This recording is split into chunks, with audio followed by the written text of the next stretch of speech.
So, taking a break from working on my webcomic. I'm still drawing for whatever reason.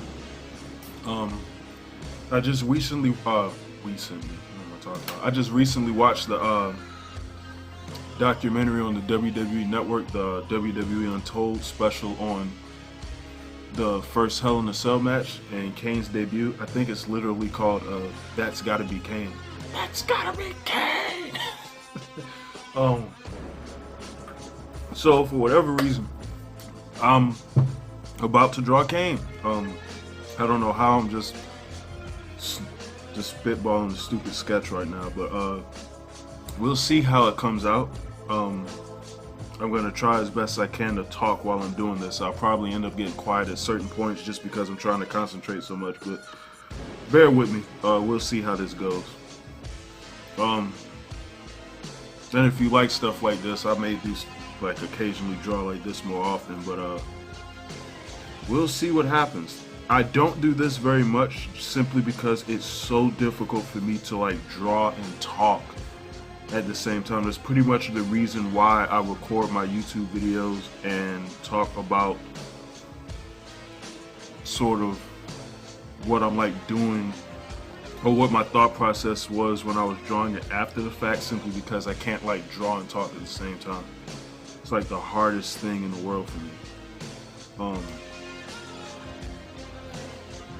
But anyways, yeah, the documentary itself was really interesting, going into like the whole thought process behind the Kane character. I think the actual thing that made me want to draw this in the first place was like the sketches that they had for the Kane character, which is crazy that they actually like sketch things for wrestlers. Like, that's nuts to me. But in any event,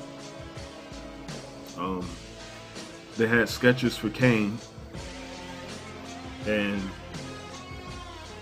they looked pretty cool, though. I thought it was real interesting that the cape still trips me out, like the Kane cape.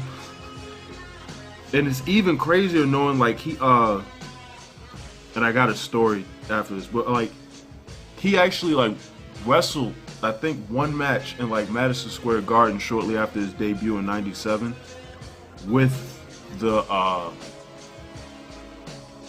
cape on. Like, he actually had a cape. I guess, well, he explained it in the documentary, like Vince had him with the mindset that like, oh, he's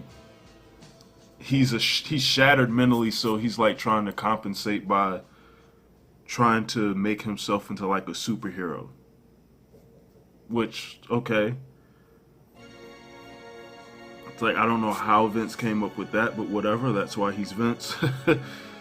Oh my god, what am I doing right now? Anyways. The reason why the cape thing is so interesting, though, I got matter of fact, I think the first WWF t-shirt that I ever owned in my life, because I've had wrestling shirts. I've been going to wrestling events since before I could probably like compute thoughts mentally. So I was probably like a baby or whatever. But like, the first WWF shirt that I ever got was a Kane shirt in like '98. As a matter of fact, I got the Kane shirt the week that he won. Matter of fact, the weekend that he won the WWF title. I was hyped for that too. But I got a Kane shirt that I may actually show it. I may or may not if I can find it. But I had a Kane shirt, and it had this weird, on the actual outfit of the shirt, it had this weird bottom to it for some reason. I never understood why. And I now know the weird bottom is the part around the neck where the cape is attached at. Like, it's the covering top of the cape, because it's just a big picture of his face on the front, and it says like Raising Kane, and on the back it says Welcome to My Nightmare, and it's just his head, but like around the neck area is this weird part that I'm like, there's nothing there. Like, that's where Kane's outfit is. Like, there's nothing actually on the costume. So what is that thing? And I never knew as a kid like what that was or why it was there, any of that. And then I get older and I find out like, oh, he has a cape on. Like for whatever reason, Kane has a cape. It's like, all right. Like the more you know, I guess. But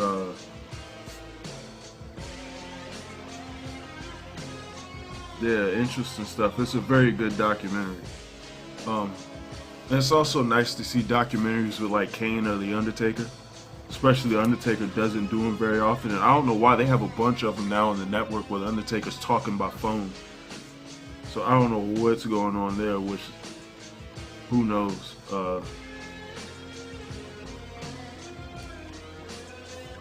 Probably he's just at home all the time and they get him to do some of these things.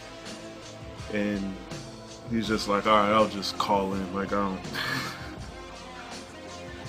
It's like I ain't got too much time nowadays to be fooling around with this wrestling stuff. Like, it's weird how long The Undertaker's been out there wrestling. Like, I'm about to turn 30 soon. The Undertaker's been wrestling all of my life, so that's nuts. Like, The Undertaker actually started wrestling like weeks after I was born. So, or at least he started wrestling in WWE. I'm not gonna say he started wrestling because Taker's been wrestling since like the honestly, Taker's been wrestling since like the late 80s, I want to say. I believe it's the late 80s, I ain't even sure, but I'm really trying to concentrate now. But yeah, I'm trying to roll through this as well. See how much time I got on the camera. Not too bad, considering I'm just playing around sketching this out.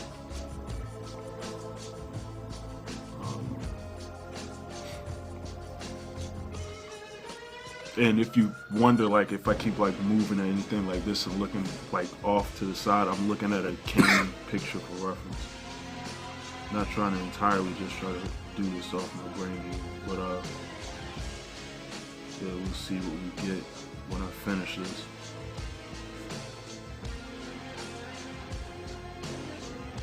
It's also so cool to see a documentary on that first Hell in a Cell match. That's actually one of my favorites. Obviously, like, everybody knows how great the Undertaker Mankind Hell in a Cell match was.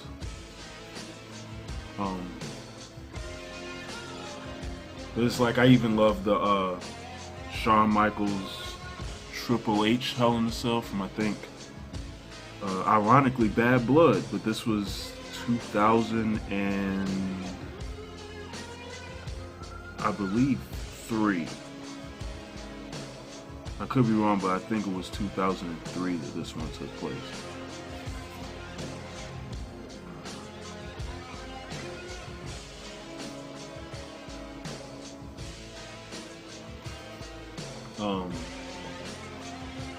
And that was, I love that match simply because it was like a movie fight. Like, it was just Triple H and Shawn Michaels just beating the hell out of each other for an hour.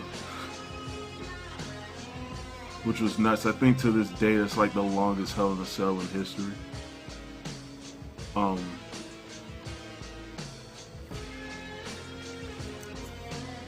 they just beat the hell out of each other for like that full hour, to the point that like the last 20 minutes of the match, I can literally remember the spots. I think it's super kick, kick out, pedigree, no cover, because Shawn fell on his back, he fell on his face, and then he picks him up with another pedigree, and he pins him 1, 2, 3, and that whole sequence right there took like 20 minutes. As they beat each other up so much, it was taking like forever for them to like even get back to their feet to do anything. Like, it was actually a really good match. I know some people can't stand like those slow trotting Triple H matches like that, but I thought that was incredible, personally. And then like Shawn Michaels and Triple H are two of my favorite wrestlers of all time anyways, along with Kane. But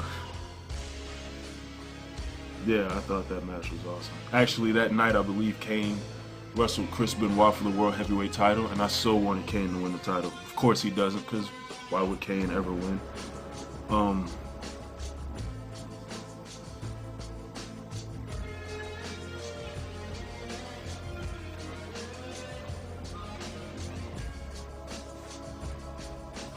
see.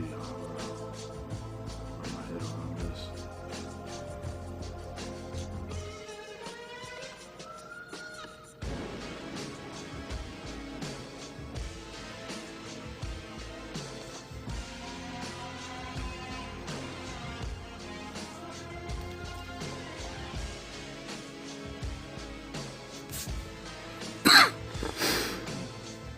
Deal with drawing his hair, at least at this point.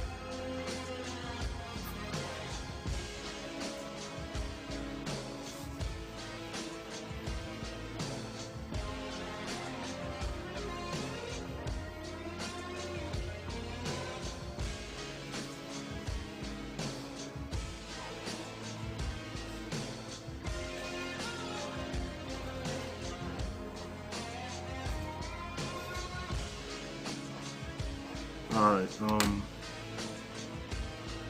think I'm getting somewhere with this. Actually, I'm just sketching around. I'm actually about to just stop right there. So, yeah, that's my Kane little drawing. That's me just rambling, I guess, the entire time while I was doing it.